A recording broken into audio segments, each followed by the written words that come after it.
कोयला का सबसे बड़ा भंडार भारत में किस राज्य में है? तो ये था झारखंड में है। अगला क्वेश्चन है कि चरक किसके दरबार में रहता था?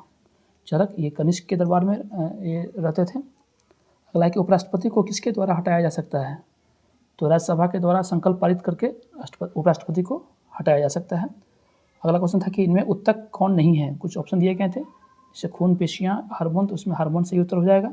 हार्मोन एक उत्तक नहीं है। अगला है कि समान नागरिक संहिता की चर्चा भारत के किस जो संविधान के किस अनुच्छेद में की गई है? तो अनुच्छेद 44 में की गई है समान नागरिक संहिता की। अनुच्छेद 21 में क्या वर्णित है? तो प्राण व दैहिक स्वतंत्रता की बात की गई है अनुच्छेद 21 में। शिक्षा का अधिकार किस अनुच्छेद में है? तो अनुच्छेद 21 के ए में है। बिहार मानव अधिकार की स्थापना कब किया गया था? बिहार ह्यूमन राइट की स्थापना तो ये किया गया था 2000 ईस्वी में 3 जनवरी को। और बादाम पहाड़ी जो उड़ीसा में स्थित है, पूछता है किस पर सबसे अधिक किस प्रकार के अयस्क हैं? तो ये लोहे के उत्पादन के लिए प्रसिद्ध है ये बादाम पहाड़ी। और यहाँ जो हेमेटाइट नामक अयस्क जो लोहे का अयस्क है वो सर्वाधिक मात्रा में पाया जाता है। अगला क्वेश्चन था कि अयोध्या में रिकॉर्ड कितने दीप जलाए गए थे? तो ये 22,23,000 दीप अयोध्या में जलाए गए थे, जो कि अब तक का वर्ल्ड रिकॉर्ड है कि एक साथ इतने दीप जलाए गए। अगला क्वेश्चन था कि अमनगढ़ टाइगर रिजर्व कहाँ स्थित है? अमनगढ़ ये उत्तर प्रदेश में स्थित है। अगला क्वेश्चन था कि लैंगरहैंस की द्वीपिकाएँ कहाँ पाई जाती हैं? तो ये हमारी पेनक्रियाज होती है अग्नाशय, वहाँ पाई जाती है। और इसी से संबंधित एक और क्वेश्चन था कि पाचन में सहायक दूसरी सबसे बड़ी ग्रंथि कौन है? तो अग्नाशय ही है। अगला क्वेश्चन था कि अकबर का जन्म किस राजा के महल में हुआ था? तो ये राणा वीरसाल के महल में हुआ था। और मुगल काल से एक और क्वेश्चन था कि बाबर का मकबरा कहाँ है? तो बाबर का मकबरा वर्तमान में जो है काबुल में है। पहले इसका मकबरा आगरा में था, परंतु बाबर की इच्छा के अनुसार बाद में इसके मकबरा को काबुल अफगानिस्तान में जाके बनाया गया। अगला था कि गोताखोर कौन सा गैस लेकर जाते हैं? तो ये कंफर्म नहीं दिया गया था कि गोताखोर अगर कम गहराई में जाएंगे तो वो ऑक्सीजन के साथ नाइट्रोजन ले जाते हैं, जबकि ज़्यादा गहराई में जाने के लिए वो ऑक्सीजन के साथ हीलियम लेकर जाते हैं। तो ये क्वेश्चन था। अगला क्वेश्चन था कि यूरोपीय कंपनी 1498 में जो कौन कंपनी आई थी?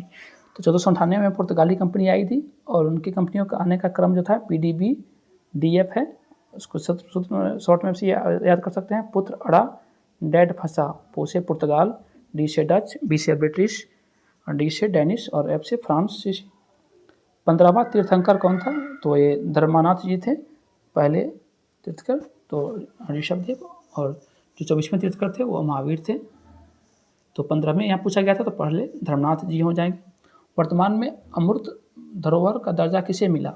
तो जो यूनेस्को के द्वारा जो दिया जाता है सांस्कृतिक धरोहरों को, ये गुजरात का गरबा उसको वर्तमान में जो लेटेस्ट है भारत के तरफ से अमूर्त धरोहर में शामिल किया गया था गुजरात के गरबा को। अगला क्वेश्चन था कि चीनी यात्री फाहियान किसके दरबार में आया था? तो ये चंद्रगुप्त द्वितीय विक्रमादित्य के दरबार में आया था। अगला है कि फिक्की का वर्तमान अध्यक्ष कौन है? तो डॉक्टर अनीश शाह फिक्की के वर्तमान अध्यक्ष हैं। दोस्तों एक बार आप लोग फिर सुन लेंगे कि जो क्वेश्चन है जो आप ही लोग के द्वारा ये दिए गए हैं, मैंने कोई एग्ज़ाम नहीं दिया था, तो इस पे जो भी क्वेश्चन सही गलत हो उसके लिए जो है आप ही लोग जो दिए थे उसी क्वेश्चन को मैं आपके सामने प्रस्तुत कर रहा हूँ। अगला क्वेश्चन था कि कांग्रेस का पहला विभाजन कब हुआ था?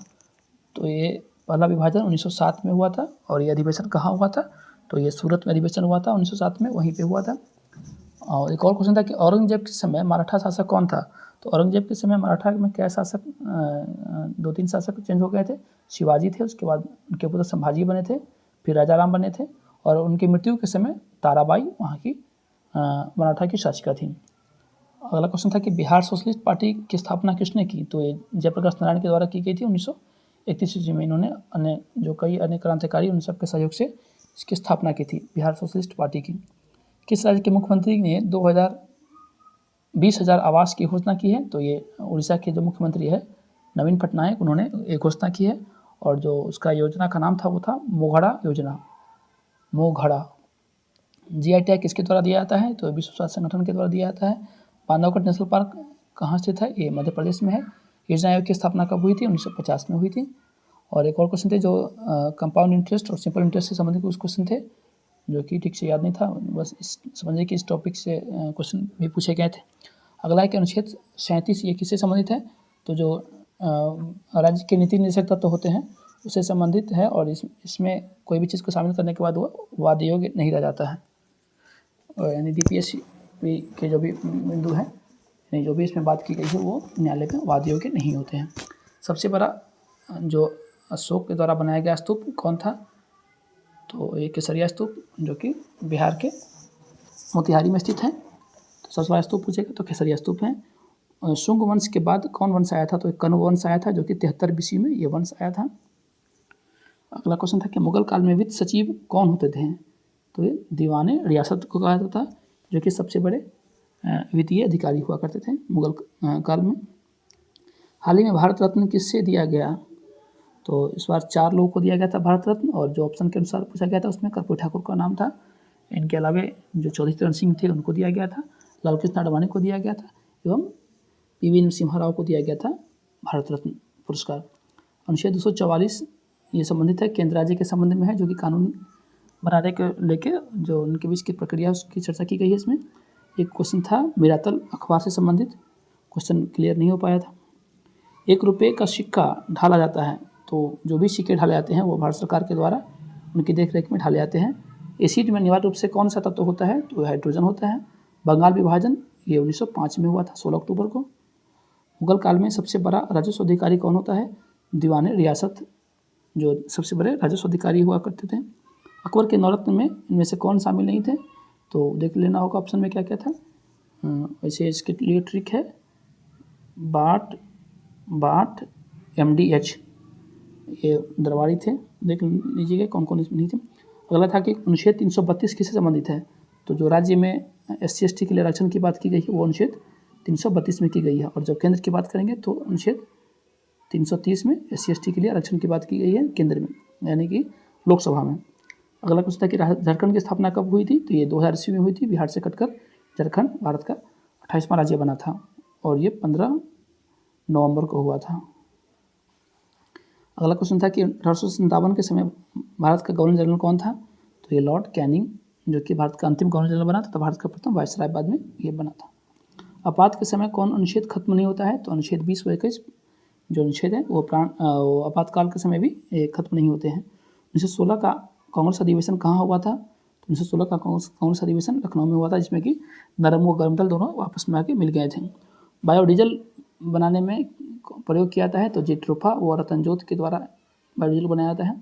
लोकसभा के अध्यक्ष के चुनाव की घोषणा के बारे में पूछा गया था, तो लोकसभा के अध्यक्ष के चुनाव की घोषणा राष्ट्रपति के द्वारा तिथि तय की जाती है, जिसकी सूचना जो लोकसभा के महासचिव होते हैं उनको देते हैं और उनका ड्यूटी होता है कि सभी सदस्यों को इस संबंध में जानकारी दिया जाए कि अमुक तिथि को लोकसभा के अध्यक्ष का चुनाव होने वाला है। अगला क्वेश्चन पूछा गया था कि बल की बीमा क्या होती है, फोर्स बराबर होता है मास इंटू एक्सेलरेशन, तो इसका हो जाएगा ML/T-2। एक क्वेश्चन था कि 37 का क्यूब रूट क्या होगा, तो ये 3.3322 हो जाएगा। अगला था कि युवा दिवस, इसमें क्लियर नहीं था कि राष्ट्रीय था कि अंतर्राष्ट्रीय। राष्ट्रीय पूछे तो ये 12 जनवरी और अंतर्राष्ट्रीय पूछने पर यह 12 अगस्त हो जाएगा। अफ्रीका का राष्ट्रपति पूछा गया था जो कि सिरिल रामाफोसा है। अगला था कि जेंडर बजट स्टेटमेंट कब पेश किया गया था, यानी प्रथम बार जेंडर बजट स्टेटमेंट कब पेश किया गया था, तो ये 2005-06 में ये सबसे पहले भारत में प्रस्तुत किया गया था जेंडर बजट स्टेटमेंट। अगला क्वेश्चन था कि आधुनिक भारत का जनक किसे कहा जाता है, तो ये राजा राम मोहन राय को कहा जाता है, जिनकी खोज किसने की थी, जोहानसन के द्वारा जिनकी खोज की गई थी। अगला क्वेश्चन था कि नील बोर के अवधारणा कौन थे, तो उनके द्वारा 3-4 अवधारणा दिए गए थे, जैसे सिंगल हाइड्रोजन स्पेक्ट्रम या आवर्त सारणी के संबंध में इनकी भी थीसिस थी। तो ऑप्शन में क्या था उसके अनुसार हम लोग चेक कर सकते थे इसको। भारत का सबसे बड़ा वन्यजीव अभयारण्य कौन है, तो ये हेमिस अभयारण्य है जो कि जम्मू कश्मीर राज्य में स्थित है। अगला क्वेश्चन था कि पंचायती राज्य का गठन ये किस अनुच्छेद में की गई है, तो अनुच्छेद 40 में इसकी की गई है। अगला क्वेश्चन था कि एकता प्रथा किसके समय आई थी, तो एकता प्रथा आई थी इल्तुतमिश के समय। अगला क्वेश्चन था कि भोजन का पाचन कहाँ संपन्न होता है, तो भोजन का पाचन अंत होता है छोटी आंत में, प्रारंभ होता है मुख से। अगला क्वेश्चन था कि संविधान जो है किसके हस्तलिखित से लिखा गया था, यानी किसके द्वारा अपने हाथों से लिखा गया था। भारतीय संविधान में सबको पता है कि एक हस्तलिखित संविधान है जो कि लिखा गया था प्रेम बिहारी नारायण रायजादा के द्वारा। इन्होंने भारत के संविधान को अपने हाथों से लिखा था। अगला क्वेश्चन था कि ब्रह्म समाज की स्थापना किसने की थी, राजा राम मोहन राय ने। और इनसे एक और क्वेश्चन पूछा था कि आधुनिक भारत के जनक किसे कहा जाता है, तो राजा राम मोहन राय को ही कहा जाता है। तो ये थे लगभग 80 क्वेश्चन इसमें थे, और आपसे रिक्वेस्ट है कि और भी कुछ क्वेश्चन होंगे तो कमेंट में बताएंगे, जिससे कि मैं और इसमें शामिल कर दूंगा। तो दोस्तों, जो वीडियो पसंद आया हो तो चैनल को सब्सक्राइब करिएगा तथा वीडियो को लाइक और शेयर करिए, तथा बताइए कमेंट करके कि आपके कितने इसमें से सही आ रहे हैं, और इसी प्रकार से सपोर्ट करिए। धन्यवाद।